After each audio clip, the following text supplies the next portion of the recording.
Gary me demande de vous parler de l'expression « autant pour moi ».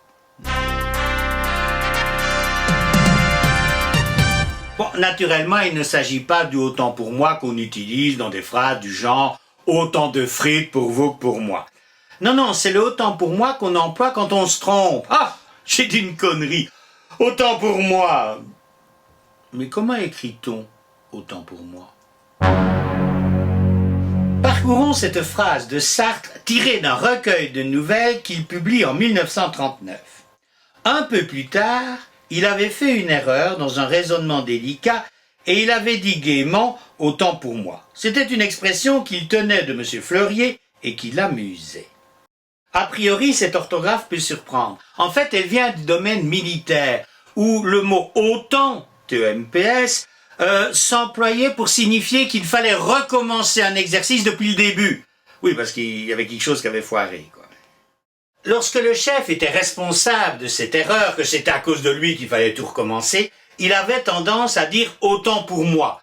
Quelque part, en disant ça, ce qui est assez rare, il reconnaissait s'être trompé. Et c'est ainsi que petit à petit, au sens figuré, « autant pour moi » est devenu synonyme de « désolé, je me suis gouré, c'est de ma faute ». Mais alors, il est interdit d'écrire A-U-T-A-N-T ? La première trace de cette expression se trouve chez un grammairien du XVIIe siècle appelé Antoine Houdin. Dans les Curiosités françaises, en 1640, il se propose d'expliquer des expressions qui ont cours à son époque. Et on y trouve celle-ci. Autant pour le brodeur. Raillerie pour ne pas approuver ce que l'on dit. Il ajoute que cette expression est vulgaire. C'est peut-être parce qu'elle est vulgaire que cette expression disparaît pour ne réapparaître qu'au début du XXe siècle, mais avec l'orthographe autant pour moi, A-U-T-E-M-P-S. N'empêche que Houdin a écrit A-U-T-A-N-T, à tel point que Grévis lui-même se demande si ce n'est pas la forme correcte. Alors, voyons ce que dit l'Académie. L'origine de cette expression n'étant plus comprise, la graphie « autant pour moi » est courante aujourd'hui, mais rien ne la justifie.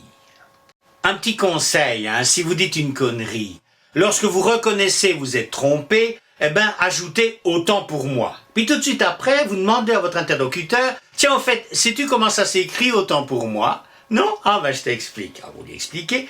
Puis on vous dit « Oh, et tu sais d'où ça vient ?» Non, que je te fasse rire. Avec un peu de chance, vous allez causer d'autant pour moi pendant une demi-heure, à tel point qu'à la fin, il aura complètement oublié la connerie que vous avez dite.